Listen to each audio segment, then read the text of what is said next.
ગુજરાતમાં અત્યારે ચારે બાજુ ખેડૂતો જે છે એ વિરોધ પ્રદર્શન કરી રહ્યા છે। ખેડૂતો ભેગા થઈ અને એક જ મુદ્દાની વાત કરી રહ્યા છે કે ખાતર નથી મળતું।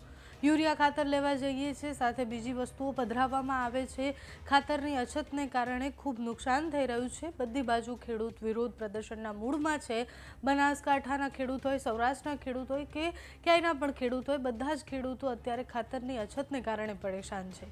આ બધા જ વિષયને લઈને ખેડૂત નેતા રાજુ કરપડા એક સભા સંબોધી રહ્યા હતા। તે દરમિયાન કહ્યું કે ખબર નહીં પશુપાલકો અને ખેડૂતો સાથે સરકારને શું છે તકલીફ કે જ્યારે પશુપાલકો વિરોધ કરવા માટે જાય તો એમના ઉપર લાઠીચાર્જ કરવામાં આવે છે। ખેડૂતો માટે ખાતર નથી અને પછી જ્યારે ચૂંટણી આવે ત્યારે મોટી મોટી વાત કરવામાં આવે છે। કોઈ સરકારને જઈને પૂછો કે લગ્ન કરવા માટે જ્યારે ગયા હોય ત્યારે એ લગ્ન થાય એના પછી પત્નીને લઈને આવે કે પછી બાળકની સાથે લઈને આવે। એવી રીતના જ યુરિયા ખાતર લેવા ગયા હોય તો એની જોડે નેનો ખાતર કેમ પધરાવવામાં આવે છે, એ બધા સવાલના જવાબ એમણે માંગ્યા છે। ખેડૂતોના આ પ્રશ્ન પર રાજુ કરપડાએ સરકાર પર આંગળી ચીંધતા શું કહ્યું તે સાંભળો। આત્મા જાગશે। આજે સાબરકાંઠાની અંદર જ્યારે પશુપાલકો નફો લેવા ગયા, ભાવફેર લેવા ગયા, એ પશુપાલકો પર ગોળીઓ ચલાવવાનું કામ કોને કર્યું? ભ્રષ્ટ ભાજપના ઈશારે પોલીસે ગોળીઓ ચલાવી છે।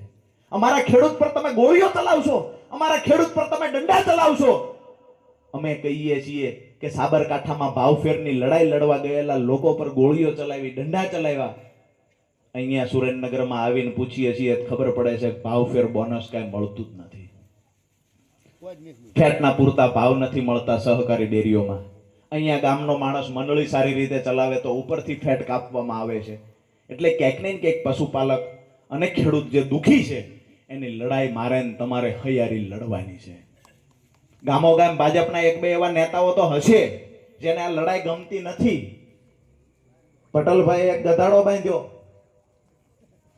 ધોળો, આપણે જઈને સમજાવ્યા એમને કે ભાઈ આના કરતા ઘોડી રાખો, આ ગધાડો નથી હારો। એમ તો કે ઘોડી કરતા ગધાડો રૂપાળો છે, અસલ મજાનો ધોળો છે, ધોળો રૂપાળો ગધાડો છે એટલે હું ઘોડી નહીં રાખું, ગધાડો જ રાખીશ। ફરી વાર આપણે ગયા કે ભાઈ આના કરતા ભેંસ રાખો તો 2 લીટર દૂધ કરે, આ ગધાડો જ નકરું ખા ખા કરશે, કાંઈ કામમાં નહીં આવે।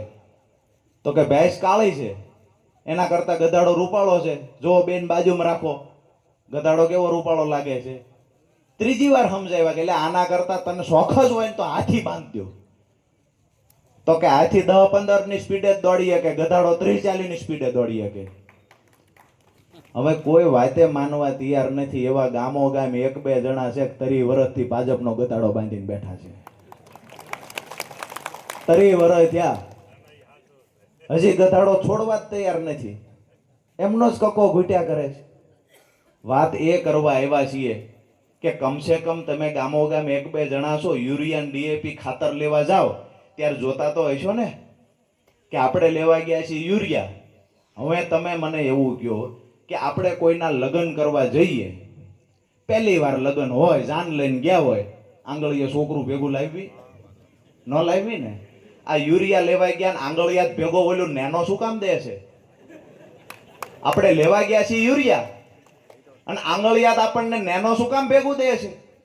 વાત એ છે કે ગુજરાતની અંદર આઈપીએલ હોય, ક્રિપકો હોય, ઇફકો છે, સરદાર, નર્મદા, આ તમામ પ્રકારના કંપનીઓ દ્વારા, સહકારી કંપનીઓ દ્વારા યુરિયા ખાતરનું વિતરણ કરવામાં આવે છે।